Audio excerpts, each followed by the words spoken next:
Welcome back to Active Living at the Active Life. We're here at beautiful West Point Lake, enjoying the scenery, enjoying the weather. Joining me now is Natalie Hale and Leigh Threadgill from the city of LaGrange, and we're going to be talking about issues related to older adults and exercise and opportunities for our citizens in LaGrange. Leigh, good to see you again. Good to see you, Dan. Thank you for joining us. Leigh, you're the city planner for the city of LaGrange and have been a part of these amazing projects going on, the Thread and parks that are being developed and other things. Tell us some excitement of what's going on with the city, what some new additions that maybe older adults would like to know about that could be beneficial to them and their families. Well, I definitely, I think that the Thread, as you mentioned, is one of the premier amenities that we have been working on in the last few years. It's the kind of amenity that hits all populations, all ages, all races, all income levels, and that's something that makes it very special. So we've focused a lot on trail development, and we have, I think you may know, a 29-mile master plan, and we're about 5 miles, I think, into that. So since we began 2 years ago, we've really put a lot of miles on the ground, and some of those miles have come right by Active Life. And so we ribbon cut last April the segment that actually is adjacent to the Active Life Center. And we have Thread in several different parts of the city, hoping to make it accessible to a lot of different folks with ease, without having to drive too far, without having to, spend too much time walking to it to get to it. So we've got a plan to continue that development, but the East Side Park piece of it, which is what we call that segment that's next to Active Life, is about 2.1 miles. So for any seniors that may be coming out to Active Life to enjoy the day, they could take a break and go for a little walk right out the front door there. So and it interacts with a lot of really nice scenery. That segment's one of our prettiest segments. We have a bridge. Our first bridge was built on that segment, and it runs through several green spaces that make it very enjoyable, and it connects several different recreational amenities, other parks as well. So I certainly want to highlight that as a major benefit to, I think, all of our citizenry, but certainly to our some of our older citizens. That's great. You brought Natalie Hale with you. Introduce Natalie.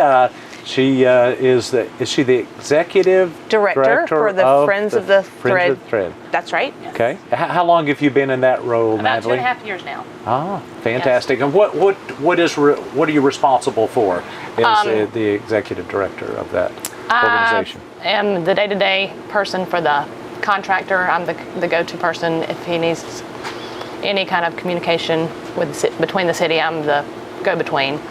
And we've fundraised the Friends of the Thread. We're raising funds to maintain the Thread. Okay. The city took on the responsibility of maintaining the Thread, and it's, over the years, the miles as they develop, the expense will get higher and higher, and so the Friends of the Thread raises money and donates to the city of LaGrange. Excellent. Now, the Thread, the usage of the Thread, are there hours for usage of the Thread? It's open dawn to dusk. Dawn. Okay, that's yes. good. Are there any security features of the Thread that older adults should be aware of? Do you have like call stations or anything like that at this time? We don't have call stations. We have, most people these days have cell phones. Okay. We have police patrolling on bicycles, bicycle unit, and we have yet to have an incident on the Thread. So that is fabulous. Incident. Okay, so if an older adult wants to use the Thread and they start on the Thread, of course no walking is allowed. What other activities are allowed on the Thread? And what is not allowed? Motorized vehicles are not allowed. So no scooters that are, no electric scooters, no hoverboards, no e-bikes, nothing of that. No golf carts. Motorized wheelchairs are allowed. Okay. So we've had a lot of those out. We've had those out there. It's been great to see people who would not be able to exercise, anywhere else in LaGrange be out there. We've seen tandem bicycles with people with special needs kids on the front. It's places they wouldn't be, nowhere else in LaGrange would they be able to exercise because, bikes are not allowed on sidewalks. Right. So it's really a great amenity for our city. Okay. So is there a plan you laid out, like if you have people on bikes, people walking, and people running, are there certain lanes, or is there a strategy for that? Well, so the way that the trail is developed or planned involves a centerline stripe. So it actually ends up functioning a lot like a roadway does. Okay. So typically, if you're you're on the right side, like you would be if you were in a car, and then if folks are moving quicker than you are, they're going to pass you on your left. Okay. So that centerline stripe is an interesting touch to the trail system. And just a little background on that, we are working with the Path Foundation, which is a premier trail developer in the Southeast. They've done a lot of trail projects. Silver Comet one is probably one of the most famous, but they've worked in a lot of communities around the Southeast. And that centerline stripe is sort of a trademark of theirs. You'll find it on, I think, all their trail systems. Okay. But it really ends up being super important for the functioning, as you mentioned, to keep people mindful of, because there are other users. So there's going to be people that may have to pass me. And I mean, in the beginning, there were folks that kind of wondered, should we even put a centerline stripe? They don't really love it because it's yellow. It looks kind of institutional. But from a functioning standpoint, it really is very necessary to keep everybody mindful of the other users on the trail. Because as you mentioned, cyclists, they're moving. They're moving at a pretty fast clip. And if you're walking, we need to have some kind of rules of the road that apply to those folks. Fantastic. Natalie, what is the current project you're working with now? What part of the thread is being developed? Right now we're working on the section from the roundabout on Broad Street out to Hollis Sand School. Okay. So what is the distance? It's 1.6 miles. Okay. And we have our first top-down boardwalk. It's going to be beautiful. It's a boardwalk that's actually built from the top down, so we don't have to disturb the ground below. Huh. And it's going to be crossing the creek 2 different times over there in the Callaway Foundation green space. So it's going to be really a unique that is interesting. feature. I can't picture that. I'll have to see that. Yes. And how far along is that project? It should be completed by Labor Day at the latest. So we're getting close to the end. It's very exciting. And so with your job, how much time do you have to be out there with the contractors and checking on that, or is that part of your duties? It varies. Like every day I go and I check, the first thing in the morning and then late in the afternoon, but a lot of times I'll be out there 5 or 6 times during the day. A lot of times we're out there for hours on end. I do a lot of community outreach, go door to door to where the trail comes through. I have to coordinate the driveway coordinations. Okay. When we re-pour people's driveways, aprons, so I have to schedule with them because they'll have to be off their driveways for a day at a time or so. Okay. All right. Well, I think, Leigh, I'd shared with this, we have a new walking program using walking poles. I don't know if you saw that. And it's 2 poles, and I don't know if you've seen on the thread, older adults can use it, and it provides greater stability.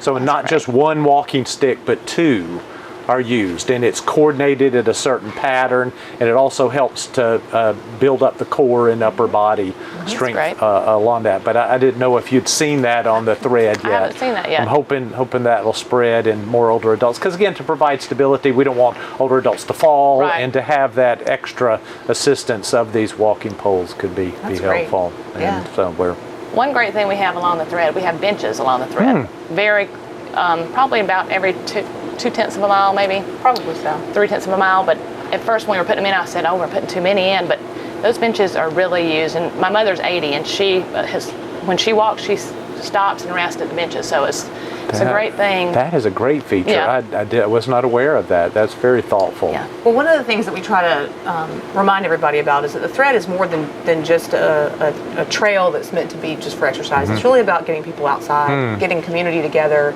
and providing an opportunity for people to interact and to relax, to enjoy being in nature, to sit down and listen to the birds. We've added, bluebird houses. We've got somebody that's interested in doing purple martins, and so there's sort of this wildlife component to it as well. We've tagged several trees to create somewhat of an arboretum. We've had a lot of different community members that have gotten involved either through the Girl Scouts or the Boy Scouts or other organizations, Sierra Club, who have really taken an interest in trying to just continue to build upon that amenity. It's really considered a linear park. And so it has, it's about exercise, but it's also about if you are somebody in a wheelchair, just getting them out, fresh air, sunshine, enjoying.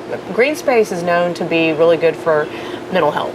as well. And so there are a lot of studies that talk about the amount of time that folks spend in nature and how that is very positive for their mental health and their wellness. So it serves a lot of different purposes and roles. Oh, that's wonderful. Now, strategically, does it go through many of the larger parks? It does. Okay. It's the sort of high-level theory behind trail development is that they're considered emerald necklaces, which is that the trail system is the chain and it goes through green spaces, and those are the emeralds. And so you've got the parks that are throughout the city, and when we started to develop the master plan, one of the sort of low-hanging fruit connection points was always park spaces. So, Granger Park, we've got East Side Park, we're going to have, we've got South Bend Park, which is a new park, we've got Calumet Park.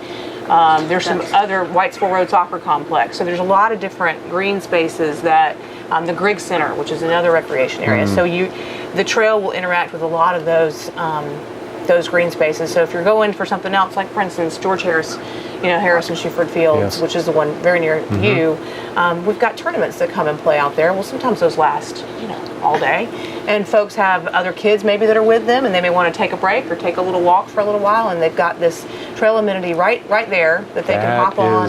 That is wonderful. And so it really does, it's sort of, it supports a lot of the other recreational offerings that we have, and has been a result in kind of revitalizing some of those spaces too. So the East Side Park, which is close to you, is a park that we're looking at revitalizing. Well, that's wonderful, because a lot of our older adults during the summertime look after the grandchildren, take them to games and all, and to have a place like the Thread that they can walk along with them and they can get some of their energy out and have a good family time also. Well, Natalie and Leigh, thank you so much for joining us today and giving us this important information for older adults. And thank you for joining us here at Active Living. I want to remind you that we have 3 activity centers in Troup County that are available in LaGrange, Hogansville, and West Point for adults 55 plus to get active and to get off your couch and to get outside and enjoy beautiful things. We invite you to come visit us, and thank you for joining us today.